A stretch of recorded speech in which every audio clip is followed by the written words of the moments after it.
Good morning, boys and girls. So before I start the read aloud, let's just do a recap of what happened yesterday. The girls are doing some community service with the unfortunate in their town, and they're about to head off to Witch Wiggins and Crazy Cora's house. And hopefully what we find out as the readers is how those two characters play a part in the plot of this story. What's their relationship to Finn, if any, and what information can they provide to the readers that help us understand where this story's going. So let's get into it.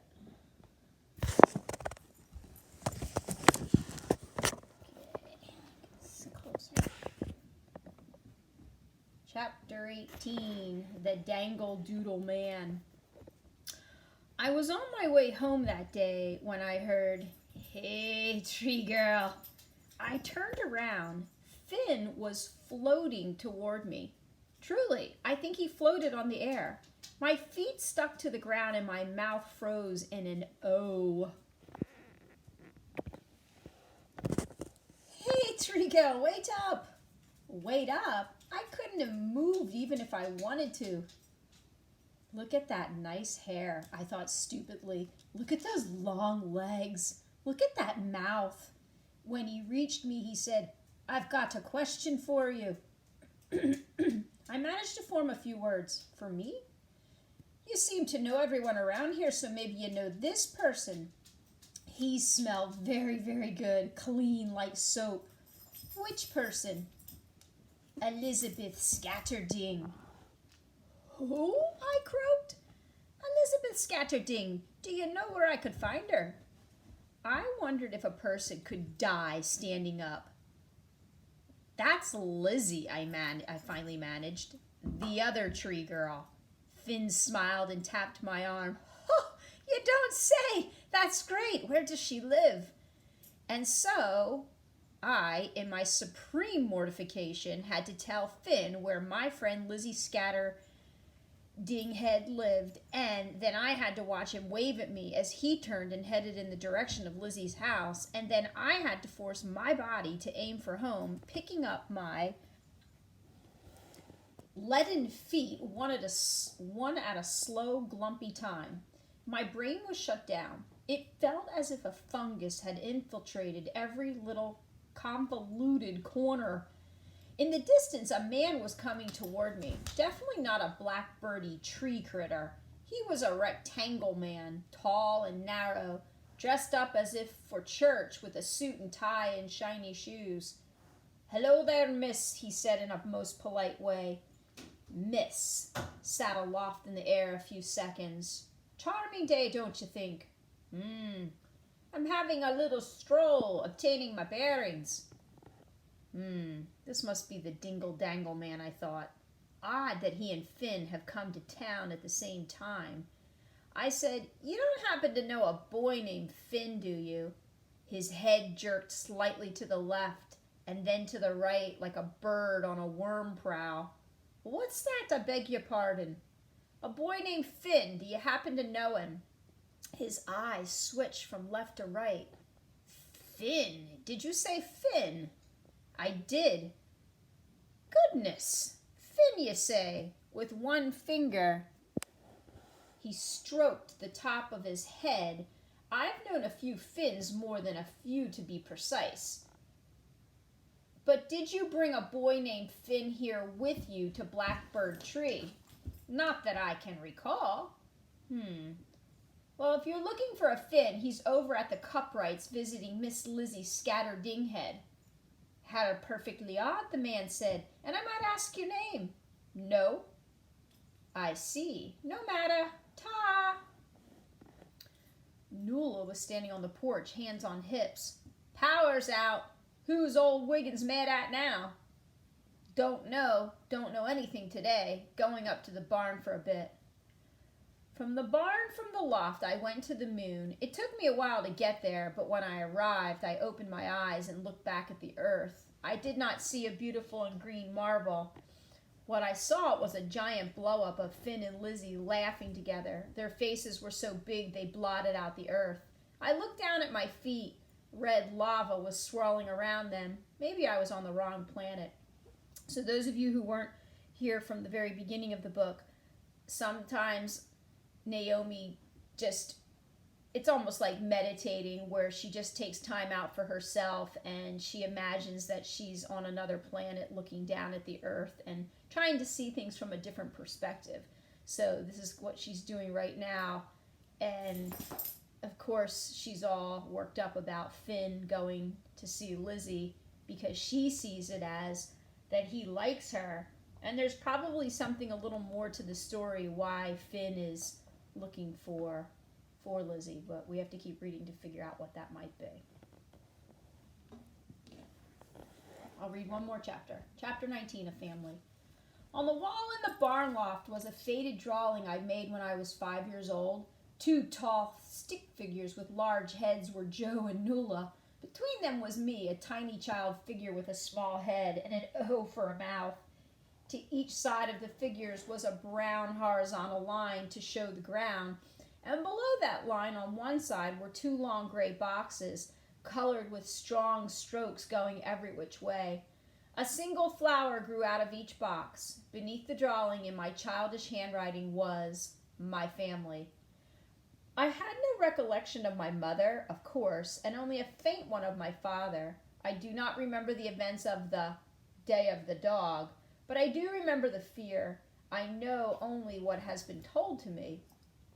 So, guys, if you remember, she has a deformed arm, and Lizzie mouthed off and told Finn that Naomi had been bitten by a dog. And so now you're going to get a little bit of the history of what really actually happened. My father and I lived in a small cabin at the back of Joe and Nuala's property. I was 3 years old, playing in the yard, chasing a chicken. My father was sitting on the porch steps stringing beans. From out of nowhere, a stray dog bounded into the yard, sending the chickens flapping. Apparently I squealed, thinking this was a game, and ran toward the dog. The dog must have been spooked, or maybe it thought I was a big chicken. It lunged at me, catching my arm in its jaws and flinging me left and right. My father saved me from the dog, but was badly bitten in the process. We both were hospitalized. I was released to Joe and Nuala a week later, but my father never left the hospital. He died there. Ugh. I once heard Nuala explain this to one of my teachers. She didn't have anybody else, did she? We were going to look after her until somebody who might be related to her showed up, but nobody ever did. I couldn't tell how Nuala felt about this arrangement. Nuala didn't sound happy, and she didn't sound angry. But from then on, I wondered what would happen if someone showed up one day and claimed me. Would Nuala and Joe have to, or want to, hand me over? For several years, there were photos of my parents in my bedroom. Nuala used to say to me, "This is your mother and this is your father." And I could readily point to these photos and repeat mother and father. But that's all the association I had. To me, mother and father were photographs. I could have clipped faces of 2 strangers from magazines and framed them. Mother, father. A photograph in Nuala's room showed a young Nuala, maybe 7 years old, with an older sister. The 2 of them looked so much alike. They wore coarse dresses and were barefoot and had their arms wrapped around each other and smiled freely into the camera. "That was before I was sent away," Nuala once said. "Sent away? Why?" Nuala's face took on a hard look. "Because we had nothing," she said, "and those who had nothing, no food, no milk, no clothing beyond what we had on, no money at all, those who had nothing could be sent or given away." I'm worried about this information. We have food, don't we, Nuala? We have money, don't we? Today we do, yes. Today we have food and a roof over our heads. And tomorrow? Tomorrow, Nuala said, is tomorrow. Nuala used to read to me. I remember especially a series of tales in which a boy and a girl could become various beings, bear, fox, eagle, merely by wishing it so. One morning, Nuala showed me a book of dinosaurs and other prehistoric creatures, the most appealing of which was a pterodon, a flying reptile, and later that day I announced that I was going to become a pterodon. A pterodon, Nuala said. My, and how will that happen? I'll wish it. You will ya? I closed my eyes and said, I wish with all my might to be a pterodon. When I opened my eyes, Nuala said, guess it didn't work. Not yet. In the morning I will be a pterodon. I will be able to fly. I will fly. I wonder where I will live. I must have gone on like that for some time because eventually Nuala said, Naomi, you know you won't really wake up as a pteranodon, don't you? However you say that dinosaur name. I'm sure some of you know. But I will. I wish it with all my might. You can't actually turn into a pteranodon. I can. I will. I wish with all my might. You won't. I'm sorry, but you won't. You can wish it, but you will not be able to turn into a pteranodon. I was inconsolable, as if it were Nuala herself who was preventing me from obtaining my wish. When I woke the next morning and saw that I was not in fact a pteranodon, I felt as if I was also no longer the Naomi who had gone to bed that night before. I was different. Nuala and Joe were different. The world was different. I think this is when I knew absolutely that I had no mother and no father, and I would never have them again.